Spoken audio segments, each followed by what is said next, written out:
وہ بولی تو یہ بات ہے، اور مجھے پتہ ہی نہیں چلا کوئی مجھے اتنی گہرائی سے دیکھتا ہے۔ میں نے نیلی کے ہاتھ پر ہاتھ رکھ دیا تو وہ جیسے جم سی گئی اپنی جگہ پر۔ بولی کوئی آ جائے گا۔ نیلی کے ہونٹوں پر ہلکی سی کپکپاہٹ تھی جو میں نے صاف محسوس کی۔ میں بولا آ جائے، میں کون سا کسی سے ڈرتا ہوں۔ نیلی اپنا ہاتھ نہیں چھڑوا رہی تھی، بس مجھے دیکھے جا رہی تھی، تو میں نے اپنا چہرہ اس کے چہرے کے پاس کیا۔ اس ٹائم دروازہ بجا تو ہم سہم گئے۔ نیلی نے کہا آ جاؤ، اور میری پٹی جو وہ کھول چکی تھی اس پر گرم پانی کے قطرے ڈال دیے۔ دروازہ کھلا اور سویرا چائے اور کچھ کھانے کو لے کر اندر آ گئی۔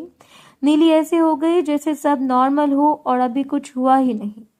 نیلی پانی ڈال کر پٹی نرم ہونے کا ویٹ کرنے لگ پڑی جو میرے زخم سے بری طرح سے چپک گئی تھی۔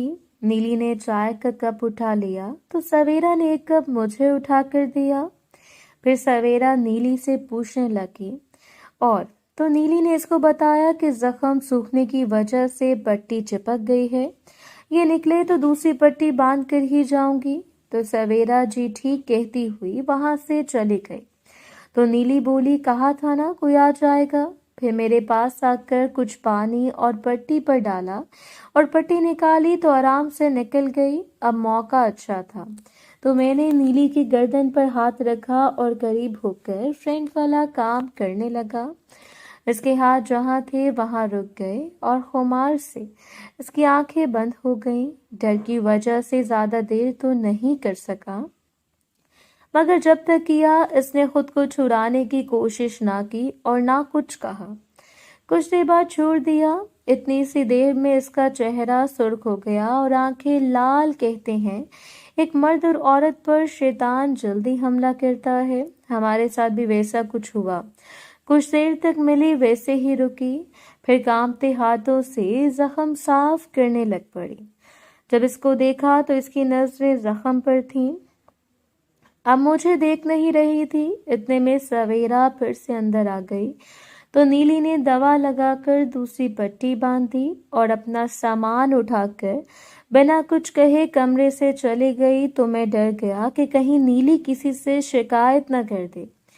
نیلی کے جاتے ہی سویرا بھی چلی گئی۔ میں وہاں سے اٹھ کر باہر آ گیا، مگر وہی ڈر رہا تھا کہ نیلی کسی کو بتا نہ دے۔ وہ دن بھی میرا ایسے ہی گزرا۔ اگلے دن میں اٹھا تو حویلی سے بلاوا آ گیا، وہ بھی بڑے سردار کا، تو مجبور ہو کر جانا پڑا۔ جب میں حویلی پہنچا تو سیدھا بڑے سردار کے کمرے میں چلا گیا۔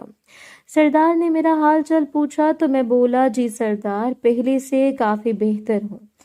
پھر سردار نے اس دن کے واقعے کے بارے میں پوچھا تو جو ہوا سب ان کو بتا دیا۔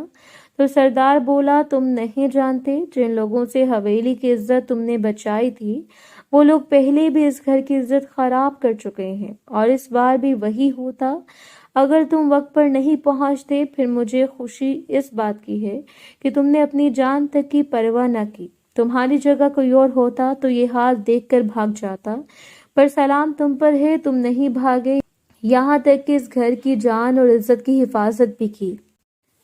تو میں بولا وہ 5 جانیں قربان ہوئیں۔ تو سردار بولا اس کا مجھے افسوس ہے، اور ان کے گھر والوں کو اتنا دیا جا چکا ہے کہ وہ لوگ اپنا کام شروع کر سکتے ہیں۔ پہلے بھی یہی لوگ ہمارے بندے مار کر اس گھر کی عزت کو اٹھا کر لے گئے تھے۔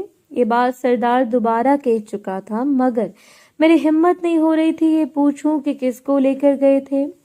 اپنی بات جاری رکھتے ہوئے سردار بولا تم پوری طرح سے ٹھیک ہو کر آ جاؤ، پھر تم کو ایک بڑا کام دینا ہے۔ اب تم جاؤ، جب ٹھیک ہو جاؤ گے تو آ جانا۔ تو میں جی سردار کہتا ہوا وہاں سے نکل کر آ رہا تھا تو ضربا نے آواز دے کر مجھے اپنے کمرے میں بلا لیا۔ ابھی 11 نہیں بجے تھے، اس لیے سب ابھی تک سو رہے تھے۔ جیسے میں اندر گھسا، ضربا نے جلدی سے دروازہ بند کر کے مجھے اپنے ساتھ لگا لیا اور پاگلوں کی طرح فرینڈ والا کام کرنے لگ پڑی۔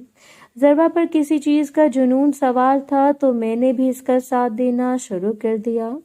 ضربا نے اپنا ہاتھ نیچے کیا اور بلو میاں کو گردن سے پکڑ لیا، اور پھر بلو میاں سے الادین کا چراغ رگڑنے لگی۔ مجھے ایسا محسوس ہو رہا تھا جیسے ضربا بلو میاں کے اوپر کھڑی ہوئی ہے۔ ضربا کے ایسے کرنے سے میں آسمانوں پر پہنچ چکا تھا۔ پھر ذروہ میرے کان کے پاس آ کر پوری مستی بھری آواز میں بولی، آفتاب، میرا دل کر رہا ہے کہ میں تمہارے بلو میاں کی سواری کروں، مگر یہاں بہت خطرہ ہے، کوئی بھی آ گیا تو سارا مزہ خراب ہو جائے گا، تو میں چاہتی ہوں پورا انجوائے کروں آج، مگر یہ بھی جانتی ہوں یہ نہیں ہو سکتا۔ ذروہ نے بولتے ہوئے بھی اپنا دروازہ پینٹ کرنا جاری رکھا۔ اچانک ذروہ کی عجیب عجیب آوازیں آنا شروع ہو گئیں اور 1 منٹ کے اندر اندر اس کی ٹرین اسٹیشن پر پہنچ گئی اور وہ میرے ساتھ لگ گئی اور لمبی سانسیں لینے لگی۔ اس کے بعد مجھ سے جدا ہوئی اور بولی، تم نے اب جلد ہی میرا دروازہ پینٹ کرنا ہے، تیار رہنا، اب جاؤ۔ جب میں نے نیچے دیکھا تو میرا نیچے والا باز ذروہ کے سیلاب کی وجہ سے گیلا ہو چکا تھا، تو میں سوچنے لگ پڑا اس حالت میں کسی نے دیکھ لیا تو مسئلہ ہو جائے گا، تو میں نے نیچے اشارہ کر کے بولا، اس کا تو کچھ کرو۔ وہ بولی، جاؤ ورنہ میں اس کو پورا کھا جاؤں گی۔ اب مجھ سے برداشت نہیں ہو رہا تھا تو میں وہاں سے نکل کر باہر آ گیا۔ ذروہ کے دبانے کی وجہ سے مجھے بازو میں درد ہونا شروع ہو گیا، تو میں سیدھا گھر آ گیا اور درد والی گولی کھا کر لیٹ گیا اور سوچنے لگ پڑا۔ بڑے سردار نے دوبارہ یہ کہا تھا کہ وہ لوگ حویلی کی عزت خراب کر چکے ہیں، مگر وہ ہے کون جس کو وہ لوگ لے کے گئے تھے؟ اس کا پتہ لگانا ہے، پر کیسے؟ محترم ناظرین اور سامعین، اس کہانی کا باقی حصہ اگلی آنے والی ویڈیوز میں پیش کیا جائے گا۔ اگر آپ کو ویڈیو اچھی لگی تو ویڈیو کو لائک اور ہمارے چینل کو سبسکرائب ضرور کریں۔ شکریہ۔